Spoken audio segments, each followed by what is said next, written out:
Lucky number 4 should be the case for the Fantastic Four family, as 3 iterations did not do the diligence Marvel's first family deserved. However, Marvel Studio will surely be careful with what they have in their hands, especially now that a new director might be assigned to the movie, a huge task for Marvel to accomplish, that is if the team will play a huge role in the MCU's future, just like they have done so far in the Marvel comics.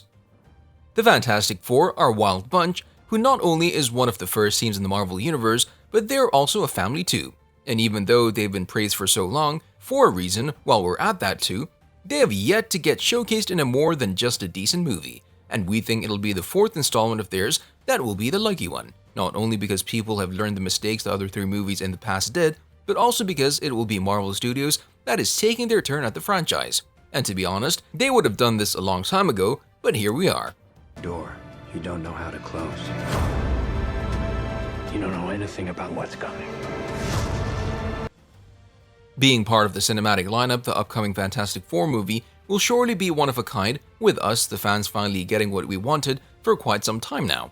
And before we move forward, we think that we should take a look at their history in the Marvel Comics and what the MCU could pick up on as the movie is getting closer and closer to being released, or at least that's what rumors are saying right now. First appearing in 1961's Fantastic Four issue number 1, written by Stan Lee and Jack Kirby, they were the starters of something even greater than themselves, with the characters seemingly kicking off the Marvel Comics universe, with the pair co-creating the Avengers and the X-Men shortly after. The first outing of the 4 sees them getting blasted off to space in an experimental rocket, with them getting bombarded with cosmic radiation, which later, as we came to learn, is actually the source of their powers. Reed, who's one of the smartest men alive, is able to stretch his body and takes the codename Mr. Fantastic. Sue, his wife, is able to turn invisible and create powerful force shields, with her taking on the fitting codename Invisible Girl, which later gets changed to Invisible Woman. Johnny can cover his body in flames, control fire, and eventually fly, better known as Human Torch. He's Sue's brother, who has one of the most simple catchphrases in the entire Marvel Universe, Flame On. Taking the name The Thing is Ben, who turns into a rock monster, which gives him insane strength and endurance. Furious about him not being able to look like a regular human ever again, he mellows down as time passes by, and the one who also has a catchphrase of his own, it's clobbering time. Our future depends on us furthering these ideas. Throughout their comics run so far, they've encountered a list of many strong villains, including the likes of Mole Man in their first issue, then the Skrulls, who have already joined the MCU, the angry sea-dwelling Namor the Submariner, Galactus and his herald the Silver Surfer, Ronan the Accuser, the Kree Jerk, Annihilus, the ruler of the Negative Zone, and last but not the least, the most famous villain of them all, Doctor Doom. With the news of the Fantastic Four joining the MCU, Kevin Feige also added that the movie will be an iteration of itself, meaning that it'll have no connections at all to any of the previous movies featuring the team. One of the most troublesome aspects of the movie proved to be the decision of who should direct the said movie.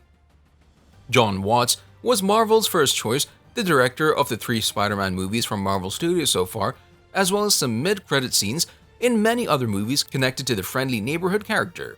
However, he decided that he did not want to take on the role, so Marvel had to turn their heads to somewhere else. And here comes Bryce Dallas Howard, and let us tell you this, Star Wars fans already know who we're talking about, as she is the one who directed 2 episodes of the Mandalorian series so far, as well as the best episode chosen by the fans from the Book of Boba Fett series. Rumors are also spreading that she might be taking on the role of Sue Storm in the movie itself, but we don't think that this will be the case, so we'll just leave it at that. As it stands right now, the movie itself doesn't have a release date set yet, which is strange considering that it was back in 2019 when Marvel announced that a Fantastic Four movie is already in development, and ever since then, no updates came through, which could also mean that we could be waiting a while yet. Have survived. All exhibit unique physical conditions. On the calendar, Marvel has already scheduled many movies that occupy the slots up until mid-2023, and this movie's not among them, so it means that if Marvel wants to release the movie as soon as possible, it'll not be until the end of 2023, or maybe even further down the line, with the year of 2024 being a much more plausible time when the movie will probably release. But with every new discovery, Nothing is known about the cast side of things too. However, spoiler alert, the latest Doctor Strange in the Multiverse of Madness has shown John Krasinski in the role of Reed Richards, with him being a member of the MCU's Illuminati team on Earth 838, a different universe from the main storyline we've been seeing on the big screen up until now. Now, we don't know if he'll continue to portray the role in the main timeline, or if there will be another actor assigned for the role, so we'll leave it at that.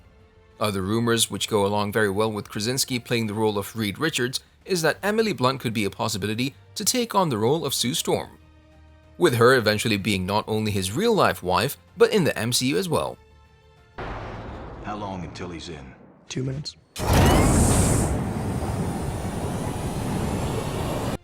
Then there's the Human Torch, who has been played by many characters including the likes of Chris Evans, but he'll probably move away from the role as he's still one of the most famous actors in the MCU with his portrayal of Captain America for more than a decade now. As for the fourth member, Ben Grimm, well, it could be anyone to be honest, as he's a character that can be played by many skilled actors, so it'll probably come down to Marvel's decision on whom they're comfortable working with. As for the story side of things, there have been 3 iterations so far, and they've all adopted a different time period of their history in the comics and the live action, so we're not quite sure what to say about it, other than the fact that Doctor Doom will probably be the villain of the movie, as he's the one that is connected individual to the Fantastic Four. If you want to stop him, it's gonna take everything you have.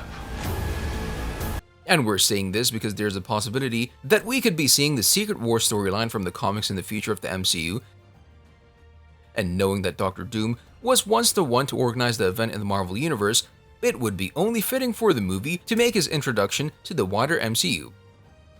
One thing is for sure, we've seen their origin story so many times, so maybe Marvel will move on from this. However, in order to replace the whole thing, they'll have to give us a pretty good narrative reason as to why they are popping up now, this late after all the events that have happened in the MCU, and why they were not there to help the Avengers when the entire universe was on the brink of being wiped from existence when past Thanos came in the future.